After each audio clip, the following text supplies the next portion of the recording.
What is happening, traders? Today, we're going to be giving our bull case analysis on ticker IWM, the Russell 2000, which goes over the small cap stocks, aka the risk on assets that we've been talking so much about, and how they look prepared to potentially set a new all-time high. You are within an inverse head and shoulders. After that, we're going to be talking about Gamestop and where you are in retrospect to that bull pennant we talked about, and then AMC. But let's jump in to IWM because you have some exciting stuff here. And we all often say that history does not repeat. It does rhyme, though, right? So I made it a point to highlight this text box right here, or this price action here, because what you see from IWM is you make these blips in price action where you crash down and you come back. And then typically from those, if you don't have a delay in chop, or if you don't see, if you see volatility, if price is able to continue making higher highs, typically you do squeeze to the upside on IWM. You see it here too. You see a nice little blip in 2016. You create an inverse head and shoulders, and then you take the full profit target from that. You kind of grind higher, right? Here you made a blip in price action. You formed an inverse head and shoulders, bullish reversal pattern, and then you traded sideways, traded down. You tried and you dumped. You got absolutely filthy. So typically, you'd like to see more immediate price action to the upside. But what I wanted to talk about today is my bull thesis on risk on assets. I think it is time, from everything that I've seen on the macro indicators, that you are going to begin to step higher. In my opinion, right? Not financial advice. This is just what the chart is telling me. And so a good example here of this massive dip in price action was COVID. You went down almost 100%. You're pretty dang close there. So you go down 100%. You form this inverse head and shoulders, right? And then you take a profit target off that inverse head and shoulders, and you fulfill that profit target. You went all the way up. Let's take that full from the neckline breakout.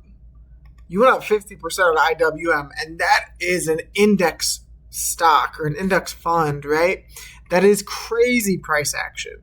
So now when you look at the opportunity before us, guys, you have an inverse head and shoulders here that you've already gone up 31%. Now I've kind of drawn up the profit target so that you guys can see, and I looked for further confluence between why this might be the price target that it is, right? Why this might be it. Why are we looking towards this $300 level? It's a very sentimental level, right? You make a new all-time high, and then cracking above 300 would be a struggle. It's that next $100 price, right? It makes a lot of sense. However, also, when you take the previous all-time highs in a resistance trend line, it leads you, if you broke out here, and it depends on where you break out, right? Totally depends on when you break out. But if you're able to avoid that, the chop of death, right? If you're able to avoid that, and maybe you chop until October, right?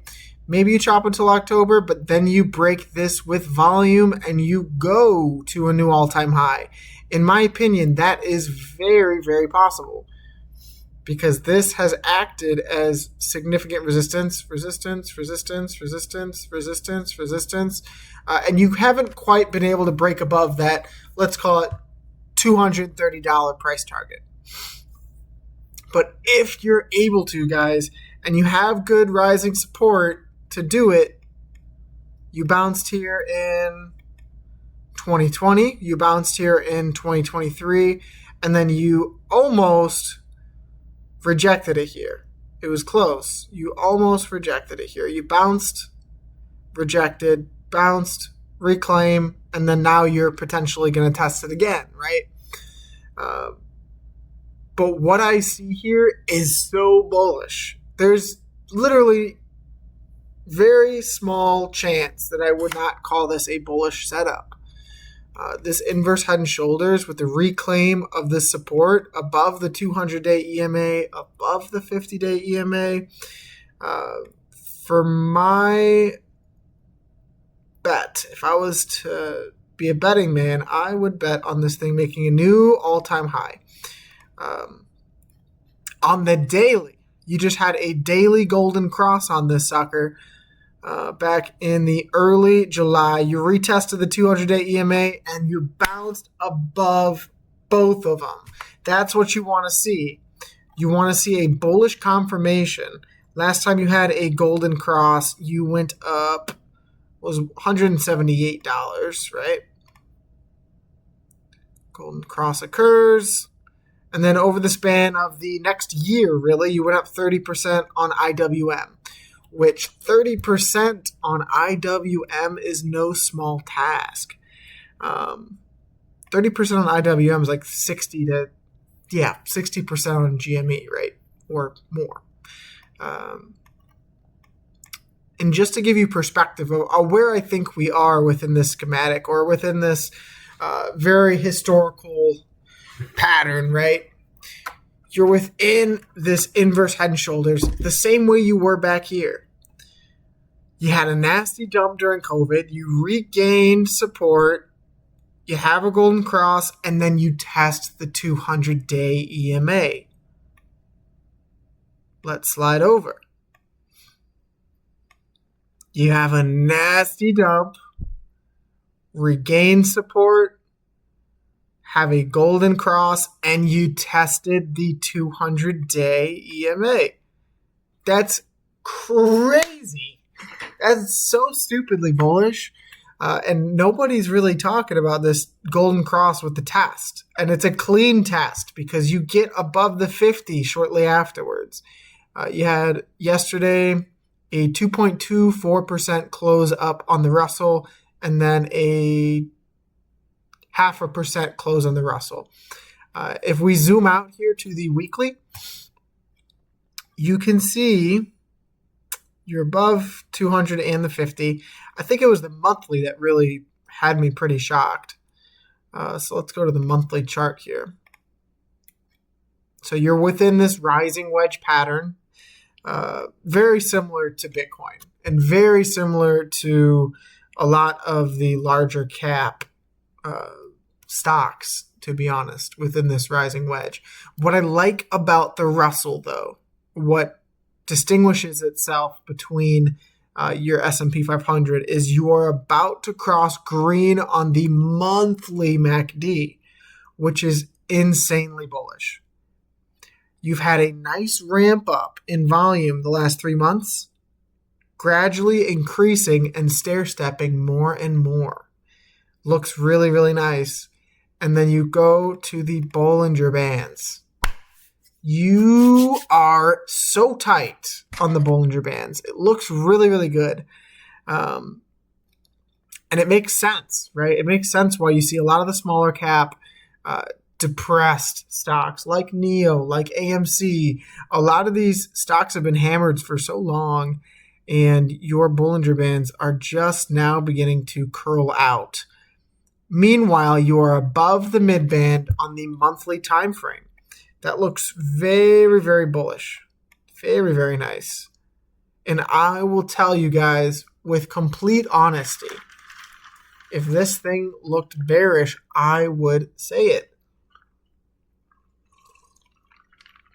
As much as I may be a bull, I'm not going to dance around the fact, or I'm not going to dance around the chart, right?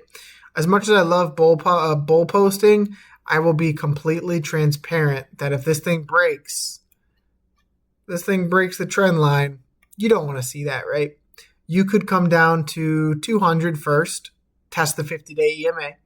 And then below that, it would be probably one of the nastier pukes, right? So that, if that does happen, you'd see something very similar to this fake out and then a deeper fake out, right? You could see a fake out, loss of support, deeper fake out.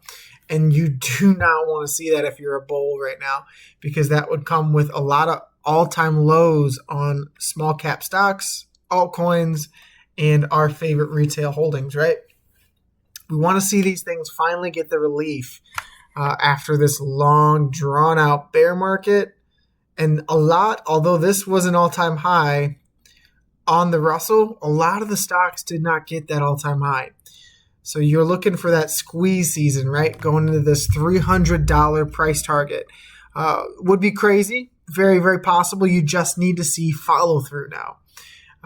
But that is my technical analysis on IWM. Let's jump into Gamestop, baby, because you had some nice movement today.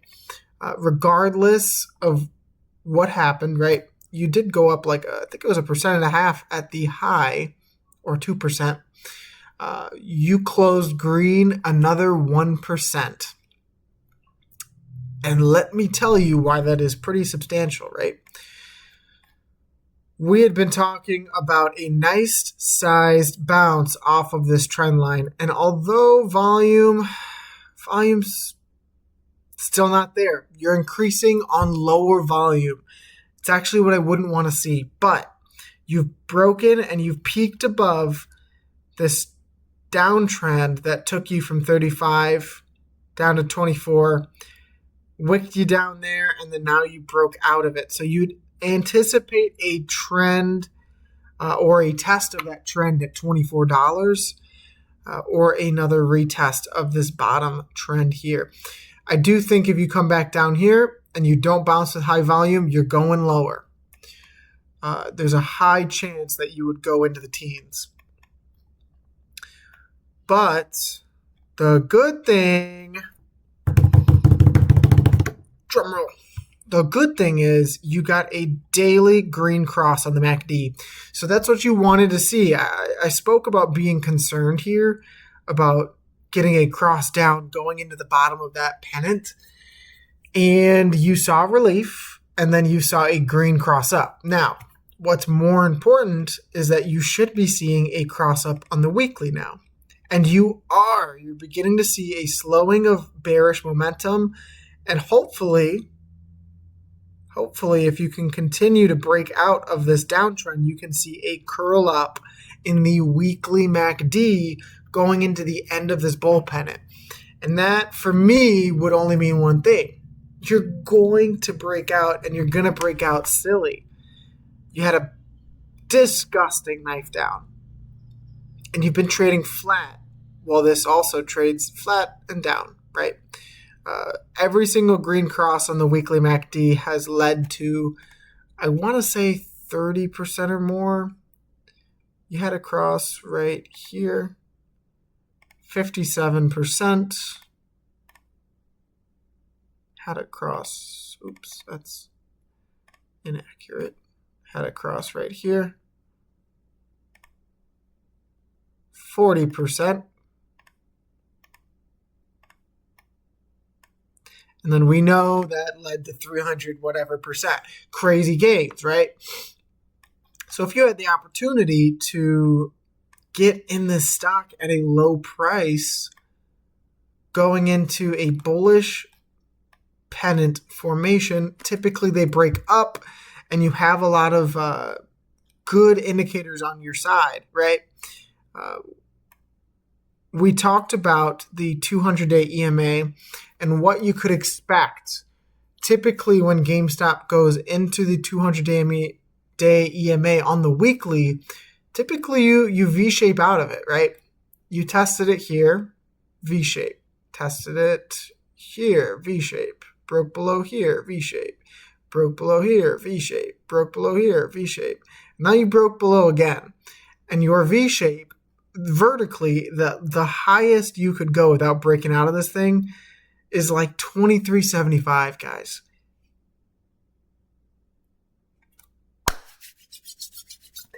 That is, how many percents is that? That is no more than 3%. 3% is how much you've coiled into this pennant. That move is going to be disgusting. I don't know what is going to happen. You might have some news. You might have Roaring Kitty. You might have Ryan Cohen. You might have Bitcoin all-time highs, right? There really is no saying what's going to happen back here. But it's going to be fun. It's going to be fun and it's going to be crazy. So buckle up. Going into AMC, you are up 2% in the after hours trading and you've closed down 1%. Now, going over our own downtrend. Looks like I messed it up a little bit on the weekly here. Let me fix that.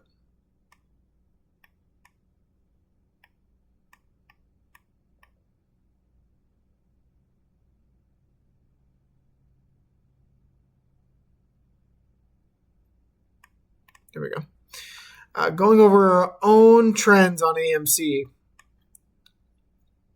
You are still green on the weekly MACD, and you do not want to see that cross down, guys. Because if you cross down from the weekly MACD, typically you will break further down, regardless if it's a fake out or fake up. You want to hold that green, which means you want to get it back above this trend line. And once you do, and what gets me so bullish on AMC at this level is if you're able to get back above 296. Keep in mind you're at 290 right now in after hours trading. If you're able to get above 296, you're back above the trend line. Back above the trend line and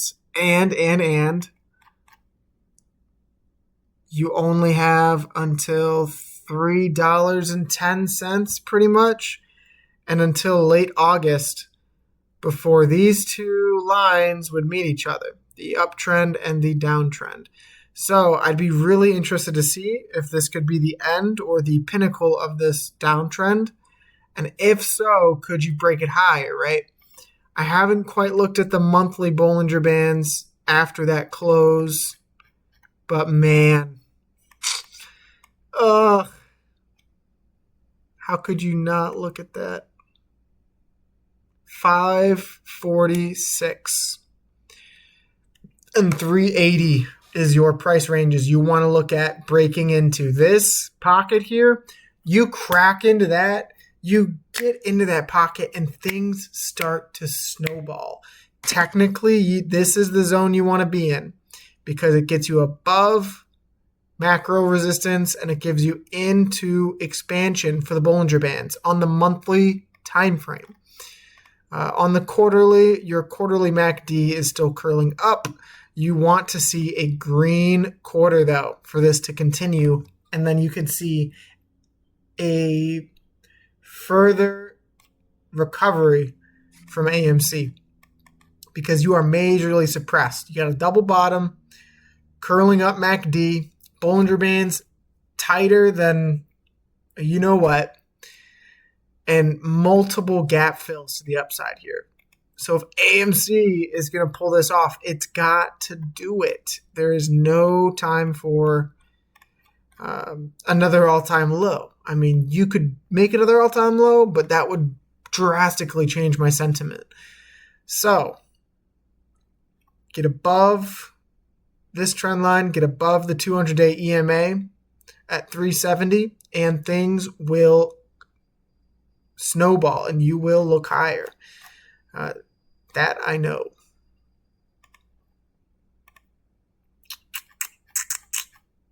See anything on the weekly interesting? Not really. Not really. Still trading within this wedge. Bullish, but we'll see how it breaks. In case you've missed the last couple of AMC videos, we talked about a macro accumulation or a double bottom pattern that brought you to a higher high in relative range. you're kind of getting that double bottom macro formation, and you have until November really to break out or to break further down. So what you'd like to see from this double bottom is a nice steady recovery back above the gap fills. And then if you can break this you can break that gap fill, man, sky's the limit. I don't know how you'd be able to break the 200-day EMA on the weekly because you haven't done so since August. You need some crazy retail sentiment, but anything is possible on this stock. 4-hour chart, not much. I mean, RSI is making higher highs and higher lows. Meanwhile, the price is kind of making lower lows.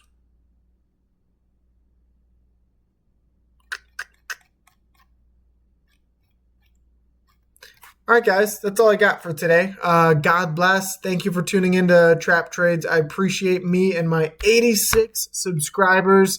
If you found value in this, the only thing I'll ask is if you could drop a like and a follow. Also, make sure to follow me on Twitter at Trap Trades. Give it a second to load. This is where I post a lot of my video theories before I actually go live with them. So if you want to get a live feed of charts and technical analysis without always having to see the videos, it'll be here. If it wants to load, holy Toledo. There we go. That's my handle at Wall Street Crypto Bull. I appreciate almost getting to 100 followers. So thank you guys so much for tuning in. God bless to every single one of you. It's a beautiful day to be live, and peace.